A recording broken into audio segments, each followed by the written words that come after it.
কারণ আমি জানতাম দিম্মু আমার সাথে যাবে। প্রবলেমটা তখন শুরু হলো যখন আমি জানলাম দিম্মু কলকাতা যাচ্ছে।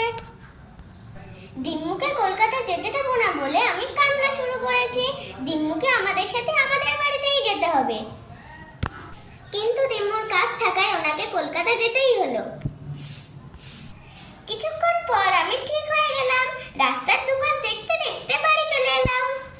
বাড়িতে ফিরে মামামের বানানো সিদ্ধ ভাত ঘি দিয়ে খেয়ে ঘুমোতে চলে এলাম। দিম্মুর জন্য ভীষণ মন খারাপ হচ্ছিল।